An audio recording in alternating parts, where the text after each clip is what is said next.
It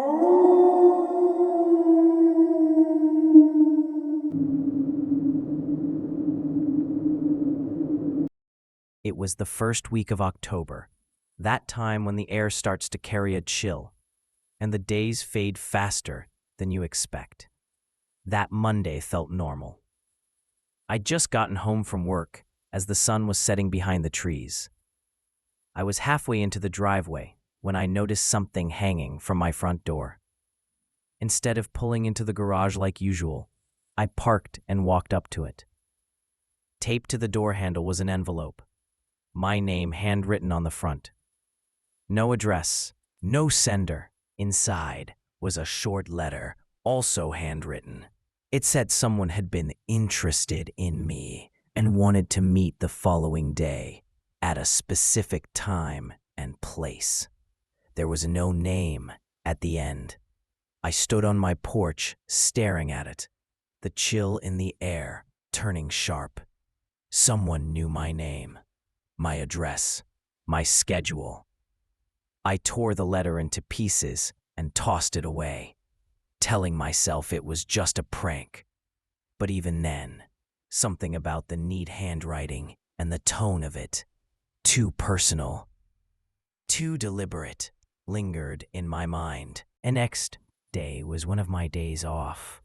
I stayed home all day, cooking, cleaning, scrolling through my phone. Anything to keep busy.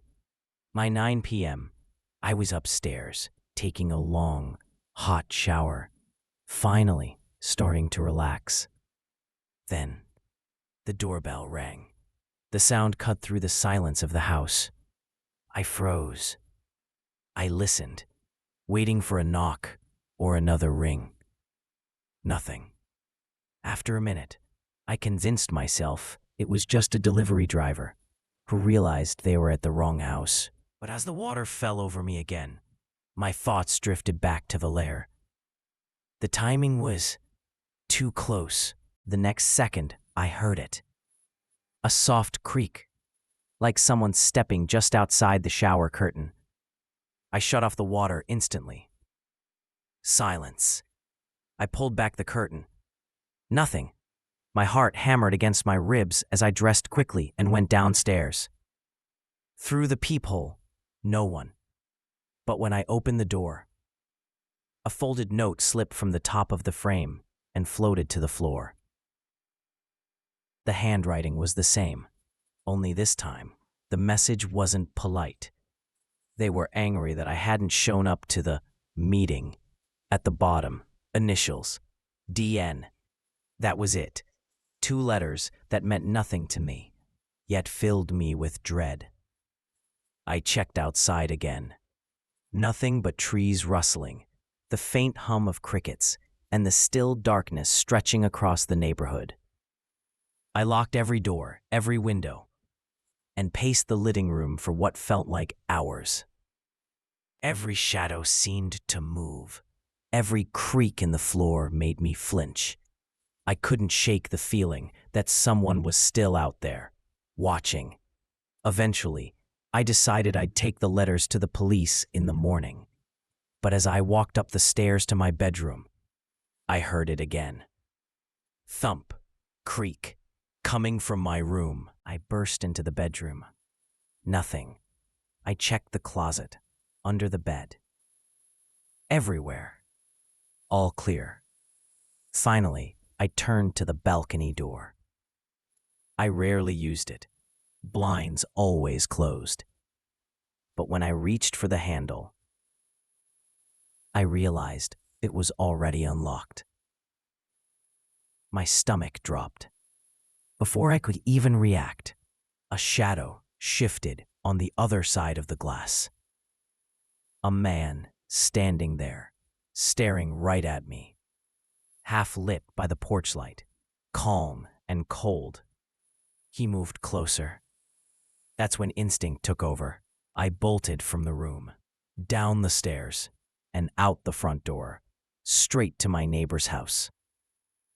As I ran, I heard the faint sound of the balcony door sliding open behind me. The police were at my house within minutes. They searched everywhere. The rooms, the yard, even the balcony. He was gone. From the timeline, they believed he had broken in while I was in the shower and hid out on the balcony after realizing I was home. When I came downstairs, he must have snuck back inside. That explains why I felt watched, because I was. What still haunts me is the brief glimpse I got of his face. Something about him looked familiar. Not someone I knew, just someone I'd seen before, maybe at the store or the gas station. And that's what scares me most, because to him, that small moment, that passing glance, was enough to become obsessed. It's been a year since then. No more notes, no sounds, no faces in the dark. But every time I walk up to my front door, I can't help but look for an envelope, just in case.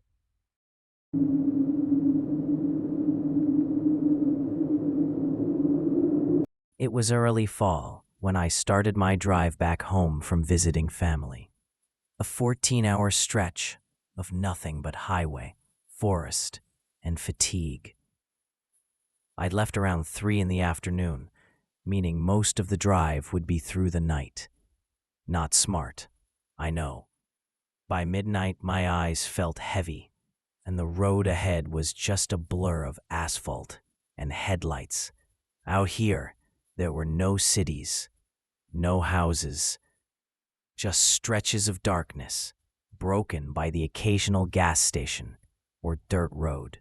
I promised myself that I'd stop at the next station I saw and grab a coffee, anything to stay awake. After another 15 minutes, I spotted one, a small gas station just off the highway, surrounded by trees. The sign flickered dimly, and there weren't any street lights leading in. Still, I saw a few cars parked there, so I figured it was open. The place looked wrong. No overhang above the pumps, no bright lights, just 2 old gas pumps standing under the stars. Even the building looked dark inside. I parked beside the other cars and walked toward the entrance. All I could see was my reflection on the glass door until I pulled it open. The moment I did, every single person inside, their faces were pale, emotionless, their eyes locked on mine. The shelves behind them were all empty. No snacks, no drinks, no signs of life at all. I froze in the doorway. 10 seconds of silence felt like an hour. Then I slowly stepped back, let the door close, and hurried to my car.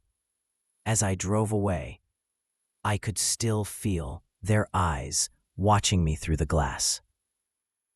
10 minutes later, I was back on the road, trying to convince myself it was just some weird local thing. I'd nearly calmed down when headlights appeared in my rearview mirror. One car at first, then another, then more. They were gaining on me fast. I moved into the right lane to let them pass, and one did. But the second car caught in front of me and slammed on its brakes. I jerked the wheel, tires screeching, stopping just short of their bumper. That's when I saw it. The same car that had been parked at the gas station. In the mirror, 2 more cars boxed me in. Doors opened. Men stepped out. They didn't yell. They didn't rush. They just started surrounding my car. Every instinct in me screamed to run.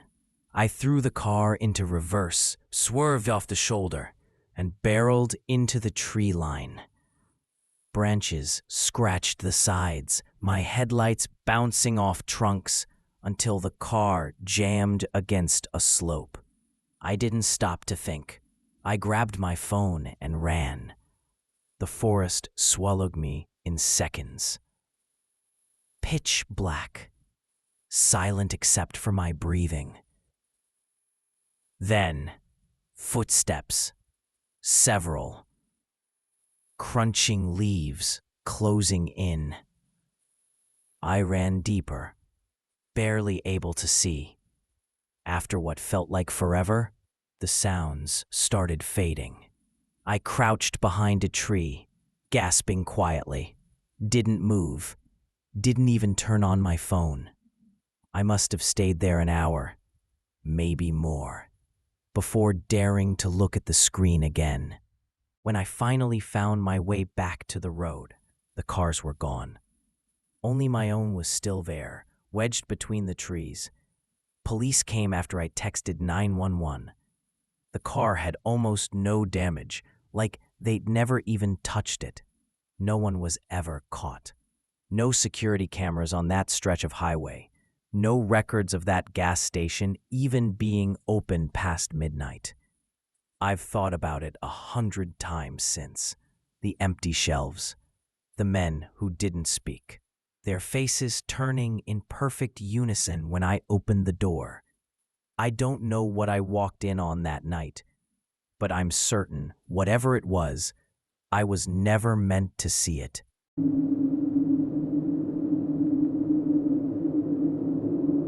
My name's Trey, and this happened when I was 14. It was late summer in St. Louis, one of those muggy nights when sleep feels impossible. My brother, Jason, was 20 at the time, bold, reckless, and the kind of guy who always needed a thrill. That night, around 2 a.m., we decided to sneak out. There was an old abandoned school a few blocks from our neighborhood. Boarded up windows, graffiti, and rumors that homeless people, or weirdos, stayed there after dark. Jason said, "Let's check it out before they tear it down." I should have said no.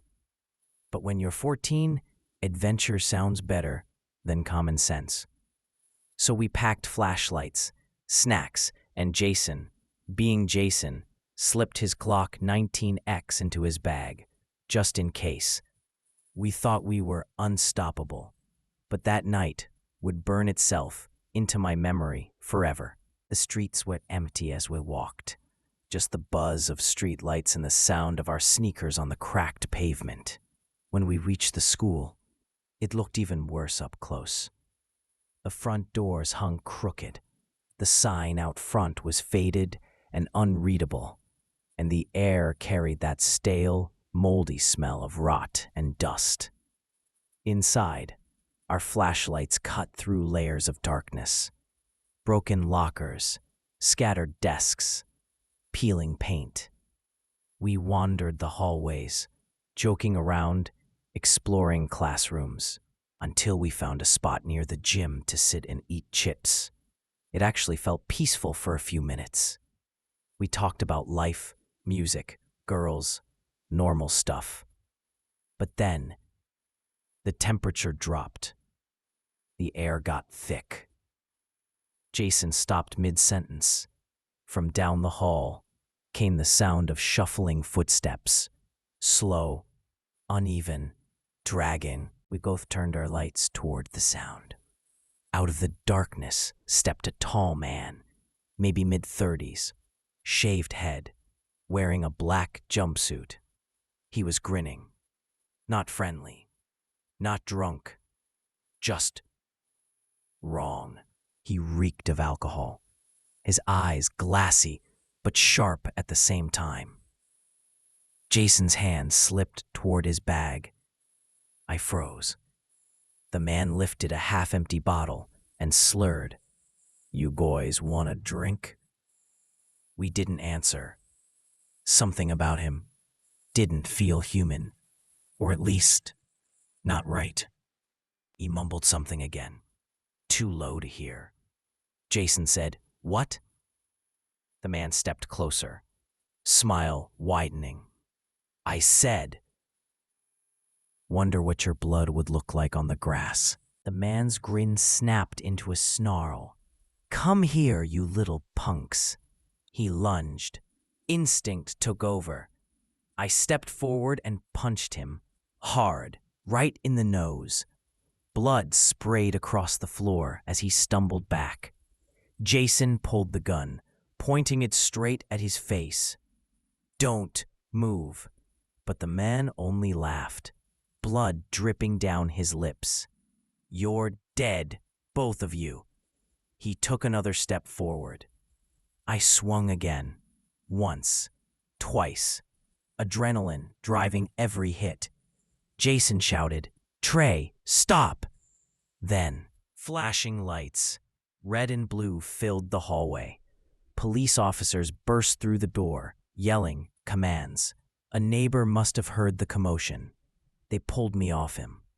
The man was restrained, still laughing as they dragged him away. We walked home in silence.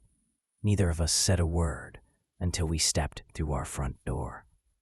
And that's when it hit me. Everything I'd been holding in. My chest felt heavy, my throat tight. I broke down, shaking, crying harder than I ever had before. For weeks, I couldn't sleep. Every creak outside my window made me jump. Every dream ended with that grin. The police told us the man had escaped from a nearby psychiatric facility. A few days earlier, he'd been living in the woods behind the school. It's been 3 years since that night.